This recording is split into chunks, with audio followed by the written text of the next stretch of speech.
आज हम देखेंगे एक्सरसाइज नंबर 2E का 10 नंबर सवाल और 9 नंबर सवाल। ठीक है, पहले 10 देख लेते हैं, उसको 9 देखेंगे। दिया गया है एक्स स्क्वायर, यदि x square plus x plus b के रूप में के एक द्विघात बहुपद का एक शून्यक क्या दूसरे का क्या हो ऋणात्मक हो, तब ऑप्शन दिया गया फर्स्ट नंबर। ठीक है, इसका कोई पद रैखिक नहीं होता है और औचक पद क्या होता है, शून्य नहीं होगा। ठीक, ये ऑप्शन दिए गए और सेकंड थर्ड फोर्थ ऐसे दिए गए। सबसे पहले हल करते हैं इसको। दिया गया एक्स स्क्वायर, पहले मान लेते हैं कि माना द्विघात बहुपद के दो शून्यक दिया गया है, एक दूसरे का ऋणात्मक हो। दो शून्यक मानेंगे अल्फा व माइनस अल्फा। ठीक है, आइए देखते हैं। सबसे पहले हम निकालते हैं मूलों का योगफल, अल्फा धन बीटा, मूलों का योगफल या शून्यकों का योगफल, शून्यकों का योगफल।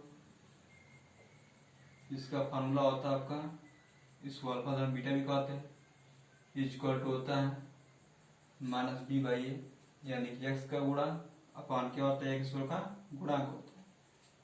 ठीक है, तो अल्फा एक दिया गया अल्फा यानी एक शून्यक और बीटा का वैल्यू कितना होगा, यानी इसको छोड़ दीजिए, हटा दीजिए। योगफल अल्फा और दूसरा शून्य दिया गया है तो माइनस अल्फा, इसका मान क्या होगा, शून्य होगा। ठीक है, अर्थात यहाँ से जो ए का वैल्यू है, ठीक है, वो क्या निकल जाएगा, हमारा शून्य हो जाएगा। क्या हो जाएगा, शून्य। अतः इस प्रकार से होगा, तब क्या होगा, तब ये इसका मान शून्य हो तो कितना होगा, x square plus b is equal to शून्य। अतः इसका कोई पद रैखिक नहीं है। ठीक, इसी प्रकार से हम क्या करते हैं, दिया गया है योगफल निकल के हम निकालेंगे शून्यकों का गुणनफल। गुणनफल का सूत्र होता है, दिया गया अल्फा गुण कितना, माइनस अल्फा, यहाँ से आपका क्या होगा, आपका माइनस अल्फा स्क्वायर, और इसका जो वैल्यू है क्या होगा, आपका बी होता है। क्या होता है, बी बाई ए का मान कितना, एक दिया गया है तो बी। ठीक, तो यहाँ से कितना होगा, बी। यह तभी संभव है, यह तभी संभव है जब बी का वैल्यू क्या हो, शून्य से छोटा हो। ठीक है, क्या हो, बी का वैल्यू कितना हो, 0 से छोटा हो, क्योंकि माइनस दिया गया है। ठीक है, और माइनस क्या होता है, किसी भी धनात्मक संख्या से क्या होती है, छोटी होती है। अतः बी का वैल्यू क्या हो, शून्य से छोटी हो, तब यह क्या होगा, संभव होगा। अतः हम कह सकते हैं कि इसका कोई औचक पद शून्य नहीं होता है। ठीक है, यानी औचक इसका मान जो क्या होगा, वो शून्य नहीं होगा। अतः हम कह सकते हैं, अतः इसका कोई पद रैखिक नहीं है और अचर पद शून्य नहीं है। ठीक है, अतः इसको कह सकते हैं ऑप्शन नंबर फर्स्ट क्या है, सही है, विकल्प नंबर ए। आइए देखते हैं 9 नंबर सवाल को देखते हैं। यदि द्विघात बहुपद a x square plus b plus c not equal शून्य के शून्य के असमान हो, तब सी और ए के विपरीत चिन्ह है, सी और बी के विपरीत चिन्ह है, सी और ए के समान चिन्ह है, सी और बी के समान चिन्ह है। हम जानते हैं कि विभक्त कर डी इक्वल टू का मान क्या होगा, शून्य होगा। अगर मूल क्या होते हैं, समान होते हैं, ठीक है, क्या होते हैं, शून्य क्या होते हैं, समान होते हैं, तब क्या होता है, विभक्त कर डी छोड़ क्या होता है, शून्य होता है, और डी का जो वैल्यू क्या होता है, बी स्क्वायर माइनस 4ac होता है, इक्वल टू शून्य।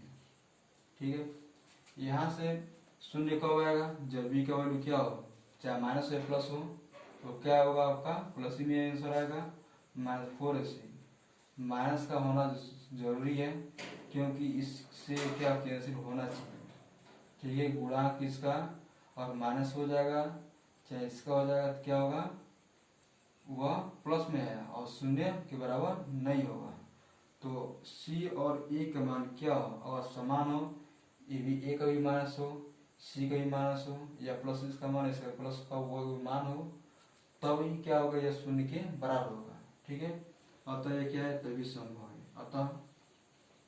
अतः सी और ए के समान चिन्ह है, समान चिन्ह है। ठीक है, तो ऑप्शन नंबर क्या हो जाएगा आपका, विकल्प एक सही है, सॉरी थर्ड सही है।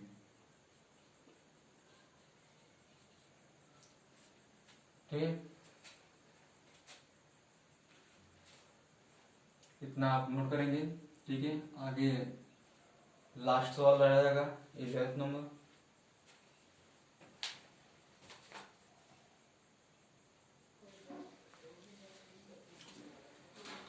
आइए देखते हैं इस लेसन का 2E का सबसे लास्ट क्वेश्चन 11 नंबर। निम्नलिखित में से कौन एक द्विघात बहुपद का आलेख नहीं है।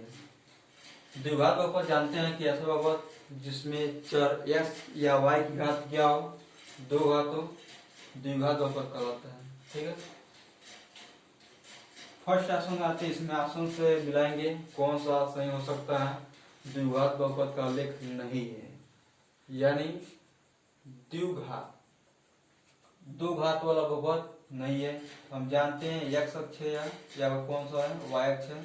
अगर x को काटती है तो कहते हैं क्या होगा, अगर किसी x अक्ष पर कोई बिंदु काटेगा तो वक्र काटता है तो हम कहेंगे कि एक रैखिक होगा, द्विघात होगा, त्रिघात होगा, जैसा भी हो।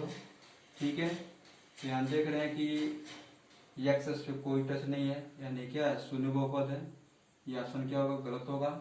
ठीक है, सेकेंड ऑप्शन दिए गए हैं आपको, एक्स पे एक पॉइंट पे काटा हुआ है। ठीक है, यहाँ पर शून्य को संख्या कितनी होगी, एक होगी, और ये क्या होगा, रैखिक होगा, इस भी गलत है।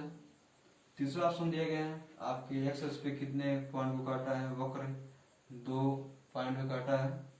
ठीक है, और फिगर थोड़ा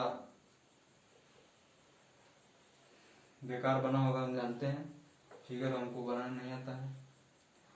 थर्ड नंबर देखते हैं, यहाँ पर दो पॉइंट काट रहा है, शून्य को संख्या कितना है, दो है, तो द्विघात बहुपद है, लेकिन यहाँ पर नहीं पूछा है। ठीक है, तो लास्ट ऑप्शन ये भी गलत है, और लास्ट जब 1 2 3 गलत है तो फोर्थ क्या होगा, सही होगा। ठीक है, आंसर नंबर क्या होगा, 4। क्यों सही है, क्योंकि द्विघात बहुपद नहीं है, यानी 1 2 3, यानी यहाँ शून्य को संख्या कितना है, 3 है, अतः x का जो कितना होगा, 3 होगा, तो ये क्या होगा, द्विघात बहुपद नहीं होगा। ये हो सकता है, ये भी हो सकता है, ये भी हो सकता है। ठीक है, इसको कैसे ले सकते हैं, 0 into x square plus 0 into x ले सकते हैं, प्लस कोई अच्छा पद ले सकते हैं। ठीक है, इसमें भी हम बना सकते हैं अपने तरफ से, x square plus 0 into x square plus कितना होगा, 5x प्लस जो भी कुछ मान हो 3 मान लीजिए, ये भी क्या होगा, रैखिक होगा। यह आपका दो पॉइंट कट रहा था, एक स्क्वायर प्लस कोई 3x प्लस 1 द्विघात होगा, सही है, लेकिन द्विघात नहीं है, ऑप्शन पूछा है। फोर्थ नंबर आपका 3 है, तो इसको लिख सकते हैं आप 3 2x स्क्वायर 5x प्लस 4 लिख सकते हैं। तो होता है क्या हो, द्विघात नहीं हो सकता है, यह हो सकता है, यह भी हो सकता है, और ये भी हो सकता है। ठीक, अतः ऑप्शन नंबर क्या होगा, फोर्थ होगा, विकल्प नंबर सही है। ठीक है, तो okay, so thank you class, see you tomorrow, have a nice day.